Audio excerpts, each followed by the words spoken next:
So let's try. A square tight column, 400 mm on each side, is reinforced with 825 mm with FY 275, assuming FRMC 22.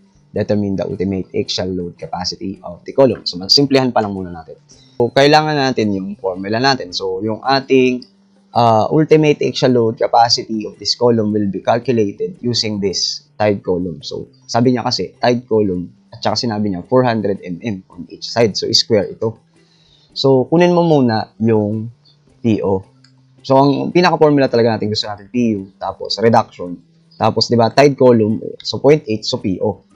So, ang PO ay 0.85 F'C AG minus AST plus Fy AST. So, kunin mo na ngayon yung AG. So, AG is 400 squared. Tama? And then, AST is, of course, the area of the steel bars. So, 8 times 25 squared pi over 4. So, ilan yun mga yan? So, dyan papasok ngayon yung calculator, of course, di ba? So, 8, 25 squared pi times 8 divided by 4. So, we have 1,250 pi. Dito, 400 squared. Okay? So, pwede nyo na isama sa PU yon. Okay? So, reduction is 0.65. Tapos, yung 0.8 dahil sa tied. Tapos, 0.85. F'C daw, 22. Tama? And then, AG is 400 squared minus 1,250 pi. Okay? And then, plus Fy, ito, 275. And then, AST natin, 1,250 pi. So, yan. And then, yan na yung ultimate load. Diba? Ang dali. Okay. So, 0.65, 0.85 times FRMC. Kailangan mo lang talagang ingatan yung paglalagay ng given. T pi plus 275 1,250 pi. Okay? So, 2,000. Okay. Ngayon, in kilonewtons. In newtons to. Pag unang lagay, newtons. Kasi naka-millimeter po tayo, no? Yung ating mga areas. So, iyan ay i-convert nyo into kilonewton. So, 2,079.214.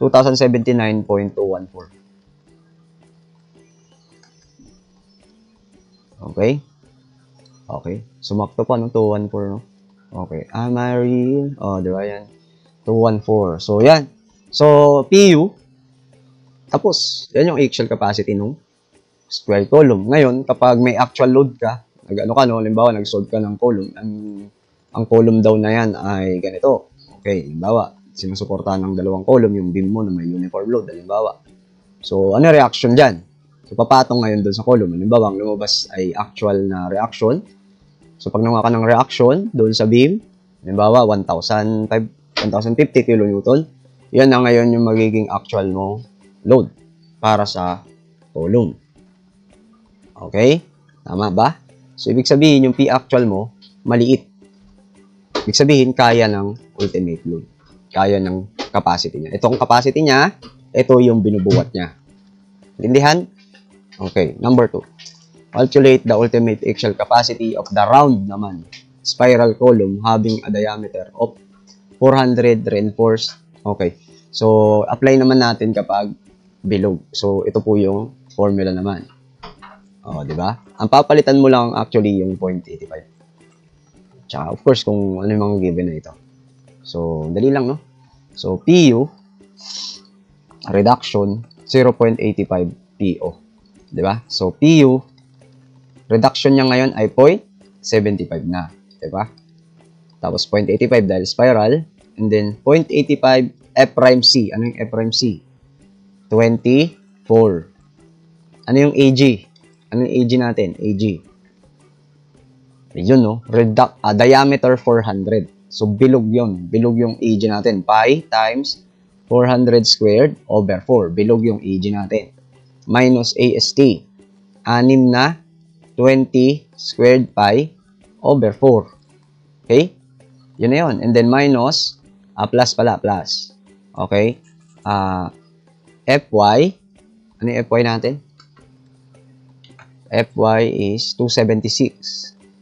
Okay, and then AST. Yon, 6 times 20 squared pi over 4. Okay? So, yun.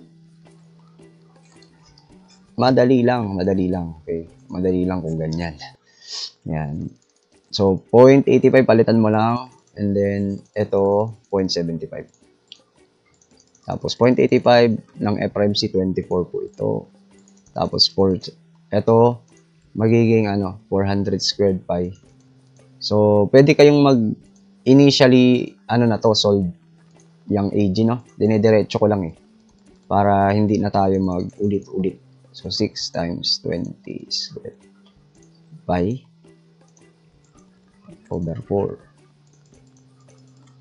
276. Ito tingnan mo. Ulit-ulit yung ginagawa ko. So, sana isolve nyo na lang, no? So, muna. So, for the sake of the solution lang. So, ganyan po yun. So, ang sagot ay 1941. Okay? 1941.401. Oops. 41, di ba? 0.041 kilonewtons. Okay? Bilog. Okay? Ganyan. So, wala pa tayong kinalaman doon sa spiral, wala pa. Inaalam pa lang natin yung kanyang kakayanan to solve.